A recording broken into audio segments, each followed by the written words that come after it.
me what you see when you look at your mugshot. I see somebody that loves this country in me, that loves this country. I see tremendous unfairness. I think very few people would have been able to handle what I handled.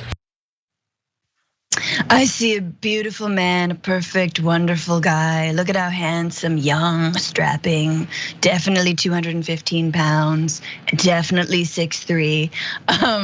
There he is again. Of course he was gonna say that. What do we expect? I think that's also part of how these interviews happen, right? This is the negotiation with the team, the Trump team, whoever is left of the Trump team, as if the media owes him anything at this point. It is, hey, you need to be semi-softball on me, right? Like, I'm not gonna do this interview with you. This was at Mar-a-Lago, by the way. She goes to him. He's not going anywhere. I mean, he might be extradited if he leaves Florida.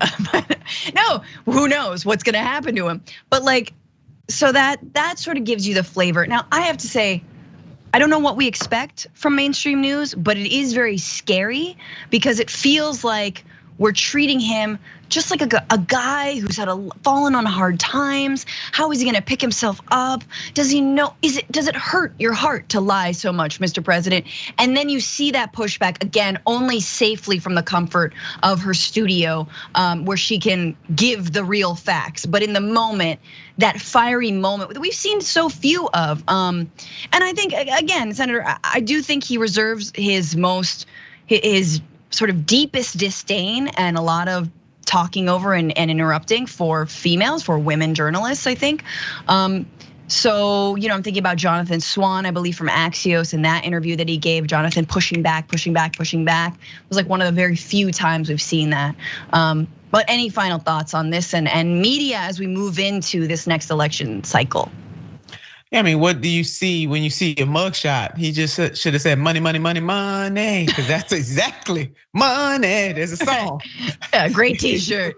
A lot better. I mean, that's exactly what he saw. Him and his team definitely manipulated, or can we say utilized that moment and raised a lot of money, over $7 million. I don't know what the final number was, but it was upwards, past 7 million. So money. I think also, Francesca, the populist nature of Donald J. Trump, we can critique him. He is a neo-fascist. He's not good for this country. And like multiple things can be true at once.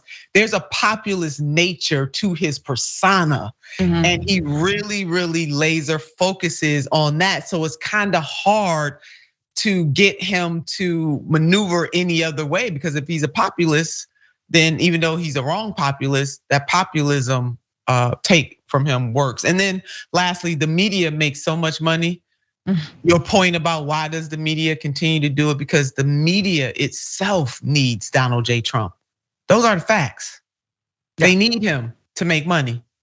Absolutely, absolutely. Everyone is working it, and look, I think it's important that we do continue to cover how the media is covering him. If we got the opportunity to sit down with Donald Trump, you would not see this from us, I guarantee you. But it is interesting that still at this late stage, they're doing this pay to play. They're softballing him, except for that one moment, which was still done with a smile. Are you sure you didn't lose that? But she was trying, Francesca.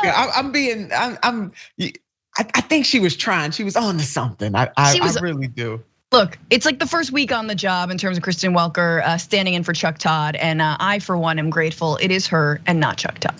I like her a lot, and I want to give her a chance. That's hard. Sure. Men dominated that particular show, and she gets the chance to show us what she has. Donald Trump is a hard first interview for anybody.